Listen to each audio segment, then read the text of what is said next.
In the name of God, the beneficent, the merciful, we bear witness there's but one God to whom praise is due forever. We have come here collectively today to speak out about what is happening here at the Harris County Jail. Enough is enough. There are too many young African-American men and black men, period, dying in this jail under very suspicious circumstances. There are too many deputies, as we've been seeing here lately, that's being charged with violating the human and civil rights of inmates in this jail. Just because a man is charged with a crime does not mean he's guilty of that crime. And just because a man is charged with a crime does not mean that he no longer has human and civil rights and constitutional protections. The Harris County Jail has become the house of death in Houston, Texas. This is the biggest funeral home, the biggest morgue in Harris County is the Harris County Jail.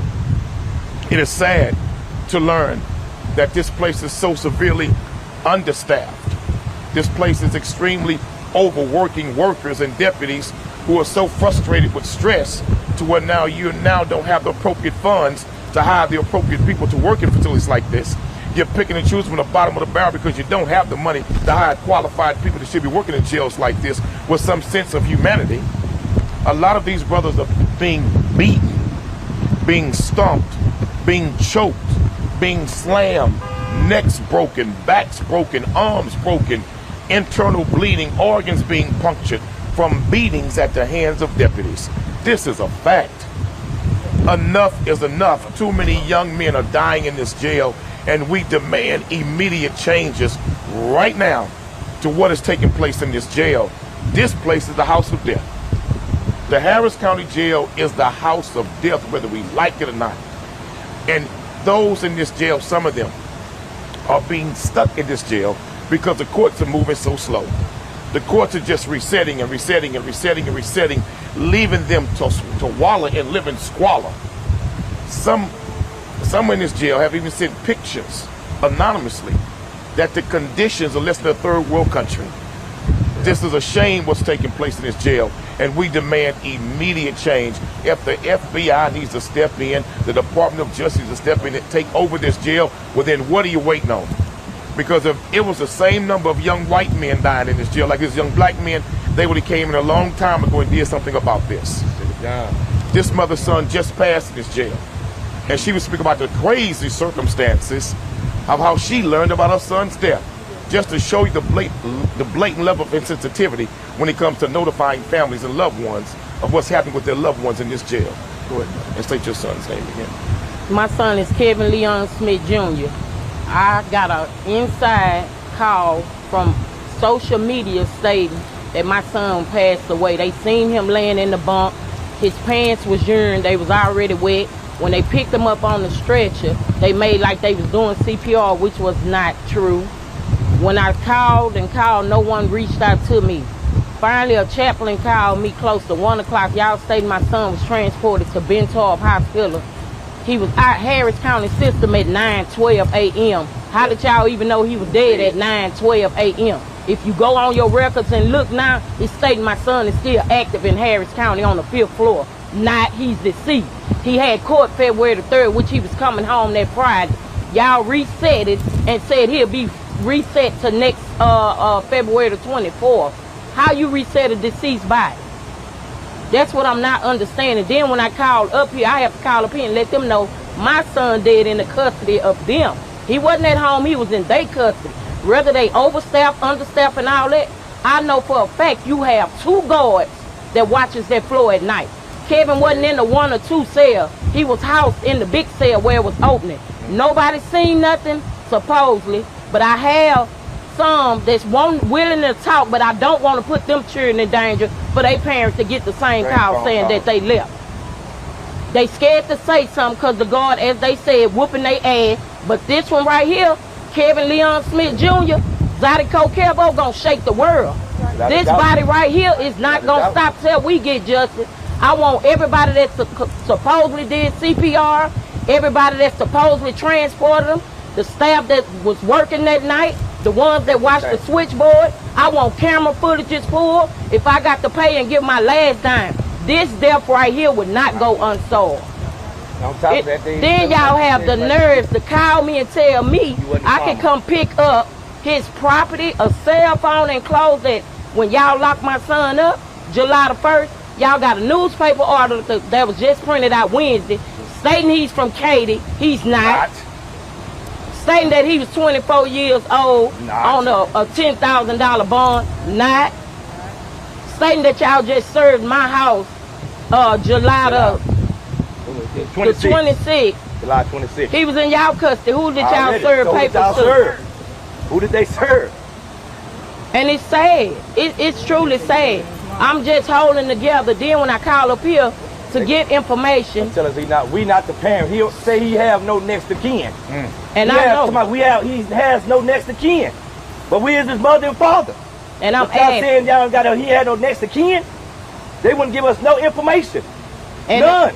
And until the lawyer called. I don't know if he a sergeant or deputy. Bailey was the phone call. When I called, I spoke with that one. He told me my son was moved to TDC. You cannot move a body to TDC if you haven't got charged of a crime. How did you move him to TDC? They moved my son to Guards Darby unit, which he was happy even though he was locked up. Mama, we eating good. They clean up here. I was able to see my son. He let them talk to him, had a pad, they could talk, we could see my everything. Son gets shipped. He gets shipped back to Harris County custody, and I find out he dead. Y'all not even giving these people hygiene stuff. Even when I was doing commissary, y'all wasn't even giving him his package. Saying it wasn't even, it didn't went through. Wasn't getting nothing. He called and said, Pop, I ain't get it. Yeah, it's there. We sent it. But he kept saying he ain't get it. He wasn't getting nothing. This one right here is it's hard. And the only thing y'all look at is, oh, look what he charged with, this and that. Yeah, but y'all ain't prove him guilty. A guilty person wasn't coming home. I don't give a damn if he sat out here and shot 9 people. At the end of the day, they don't give nobody no right to take nobody. You got serial killers and everybody up out here still. Y'all letting them out on $2 bonds. They come out and do the same thing. Really? And y'all don't have the decency to call and tell a parent, a family, nothing that's going on with their loved ones in here. Even my brother. He's just a number. I lost my brother-in-law 3 weeks prior to that. Gary Wayne Smith is my big brother. The third victim that got the third victim here. Said he died of a seizure. He don't have seizures. They ain't have seizures. Y'all still don't have a motive how Kevin died up in here. Y'all just told me it was emergency medical. What emergency medical? I'm his mother and I ain't never known he had emergency medical. Ever. Can you give us your full name, please? How do you spell it? Tracy Lee Woodson -Smith. TracyLeeWoodson -SMITH. Yeah,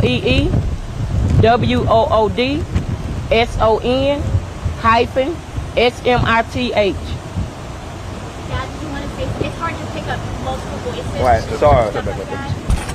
And tell us your name first, please. How y'all doing? My name is Kevin Smith, Sr. Kevin Jr. was my son. That's how they call Kevo. The spelling of my name is KEVINLEONSMITH,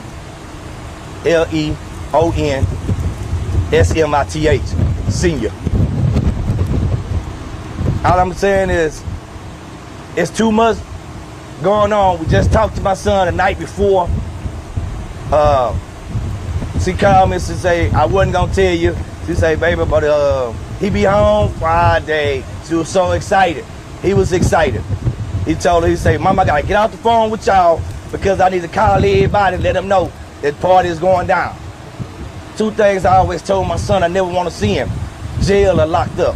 Locked up or dead. My son in both places. He in both places, man. Somebody needs to come. Something got to come, man. He just got to come on with it. They got to come with it, man. For real. For real, they got to come with this one. We know. Then my brother, on top of that, my brother, 2.5 weeks before that, my brother passed. Then my son was the last person to see my brother because he called us and say, Pop, I just saw Uncle Gary pass by. He never made it back to the cell. Never made it back. In the infirmary. In the infirmary, he dead. Before I say something else, let Dr. Matthews speak. All right, I'm Dr. Candace Matthews. I'm in the capacity of the Vice Chair for the Texas Coalition of Black Democrats statewide. Ed Gonzalez is one of our candidates that we endorse, and we also will hold him accountable to ensure that this atrocity is being handled correctly. Because according to these documents, these are federal laws that has been broken here in Harris County Jail. The first one falls under the 8th Amendment. Excessive bail shall not be required, nor excessive fines imposed, nor cruel or unusual punishment inflicted. Now, I'm going to go directly to the Government Code, Title 4, Executive Branch, Subtitle G, Corrections, Chapter 501, Inmate Welfare, Chapter A, General Welfare Provisions, which is Section 501.055, Report of Inmate Death. Part C, if an inmate dies as described in subsection B1, the department or an authorized official of the department shall immediately attempt to notify the next of kin of the inmate that the inmate has died. State the time of death of the inmate and inform the next of kin that unless the next of kin objects to the department's within 8 hours of the stated time of death, an autopsy will be conducted on the inmate. Well, clearly this law was broken because she received calls from random people on social media. So that's what we're doing in Harris County. We just calling folks on social media and not calling officially within that 8-period time frame according to federal law. That's not happening here. So Ed Gonzalez, you're going to have to tighten up, sir. Now, I am going to say that we do have a meeting with Ed Gonzalez on Thursday at 12 noon. Myself and other leadership here in the Houston area in reference to what is happening in this jail. So, Brother Cornell is absolutely right. This is the house of death. It is. Because you can check in, but you can't check out. Well, we're going to ensure that we're going to get a tightening on that. Because at the end of the day, this is unacceptable. And the law is the law, and it needs to be followed. Thank you. State your name and say who your husband is. Hi, my name is Jacqueline Strain Barrett. My husband was Gregory Bernard Barrett. He was actually here for a parole violation, but he had a parole hearing for September 3rd that had been reset for September 3rd. It had been reset twice. He died in the isolation cell. They actually put him in the isolation cell after they tested him for COVID. They put him in the isolation cell. I talked to him Friday morning. He told me, he gave me the symptoms. I told him what he had. Because I work for Harris County. I've been there for 28 years. They did not know that because it wasn't on the paperwork. They found that out Saturday morning when I walked in to check on him. That's when they found out. And they were shocked. The chaplain came out. She told me she needed to talk to me. She wanted me to put my things in a locker. She took me back, followed by a deputy or two, took me to a room and told me that they found my husband unresponsive in his cell. I said he wasn't in his cell because I'm now at Baker Street, not at the new jail where he was at. She said they found him at 10-something. What happened in the time that he was put in an isolation cell at 11-something on Friday, he was not checked per the coroner. The coroner told me himself, the chief coroner, Dr. Wolf, told me that his core temperature was still high. He had a high temperature. He was not seen. From the time that he was put in that isolation cell on Friday at 11 a.m. until they found him unresponsive with a gash in his head from falling on the concrete floor in the isolation cell on Saturday morning. So what happened to those shifts that did not check him? Did he knock on the door? Did he scream for help? Did he ask the staff to help him? My thing is this. These inmates are not dogs. They deserve help. And I know y'all not helping him because when he first got here, he called and told me that he had been walking around with no socks and no shoes for 3 days. He went to court with no socks and no shoes on. He was cold. I had to call down here to the regular jail and beg another deputy to please get him some socks and some shoes and a blanket, because my husband was cold and shivering on the phone. And that makes no sense. These inmates are not animals. Treat them with the same dignity that you would treat your brothers and your fathers and your sons and your kids. Don't treat them like dogs. They are not dogs. Treat them like you would treat your family. Now, this man, my little 9-year-old grandchild, he don't even want to come to the house because this man is not here.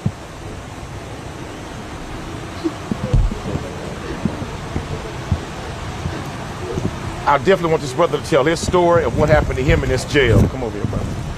And he does have an attorney. How y'all doing? What's your name, sir? How you spell it? What's your name? My name is Tron Medice. Spell it for him. My name is Tron Medice, spelled T-R-O-N. Last name Medice, M as in Mary, A-D-I-S-E. M-A-D-I-S-E, Medice. So I was attacked while in Harris County. I came to jail on a weapons charge, just trying to protect myself because the job that I was working at, the place on side of it, was robbed 3 times since I was there. But anyway, I get to the jail. I'm in for a while. But what happened, the officer must have mistaken me for somebody else, grabbed me, and I wrote him up because he twisted my arm. So when he found out I wrote him up, I got written up, and I was transferred, and the officer that I wrote up, transferred me to the murder tank, which they call the murder tank, and it was already on quarantine, so no one was even supposed to go in that cell. He forced me to go in that cell after I told him I didn't want to go in there, but he told me I had to go in there, and he made me go in.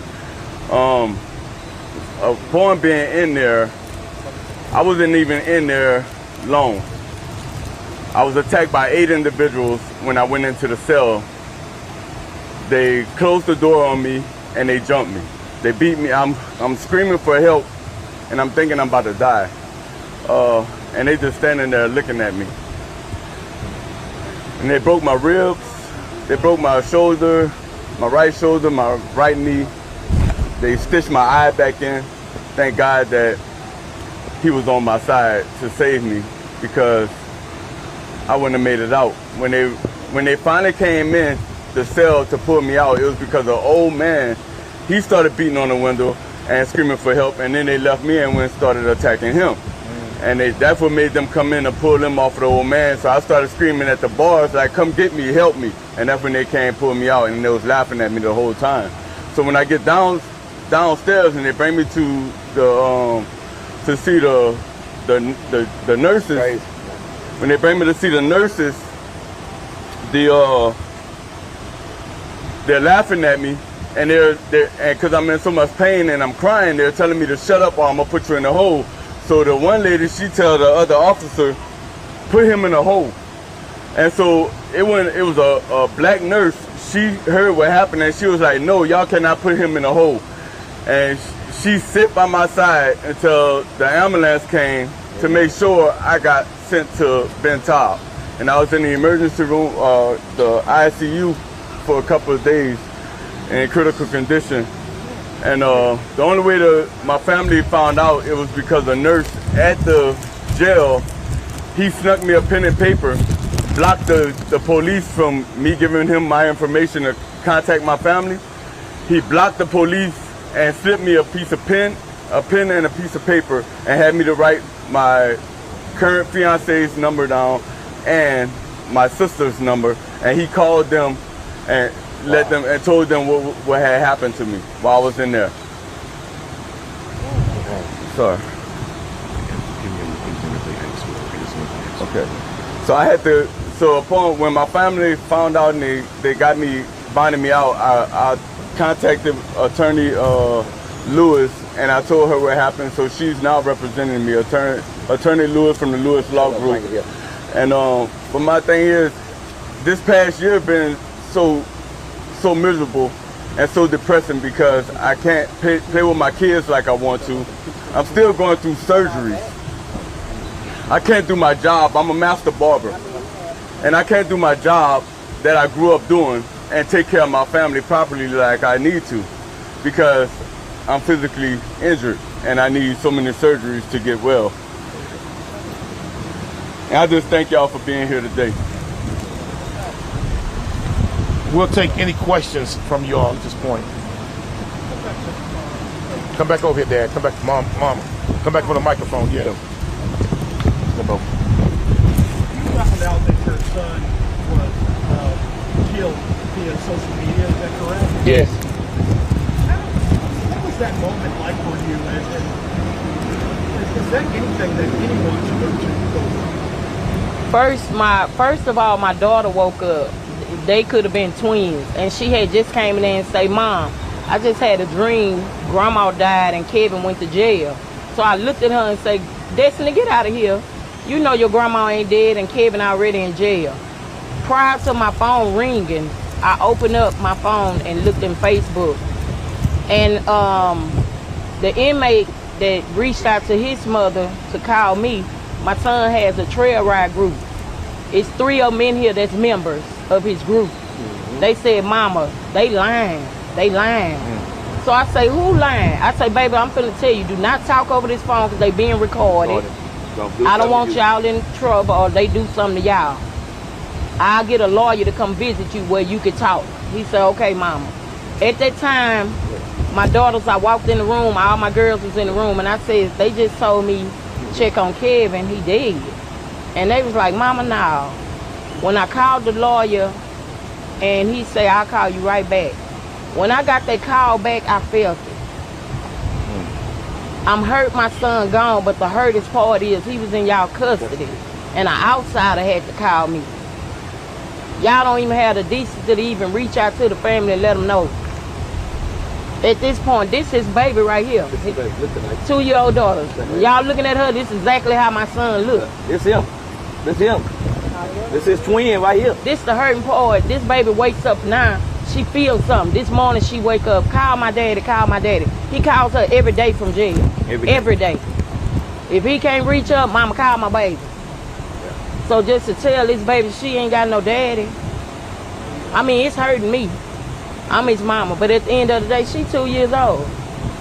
She don't know. When she get older, we gotta tell her your daddy died in Harris County. That's hurting. You took that from us. You took my baby. And the point to have no remarks or say nothing about it. And then what's getting me, the allegations y'all putting on the paper and saying, oh, he had an asthma attack. I know for a fact my son didn't have an asthma attack. While they was transporting line and say his body was already over here at the forensic, it wasn't. I literally got the funeral home to go get my son's body.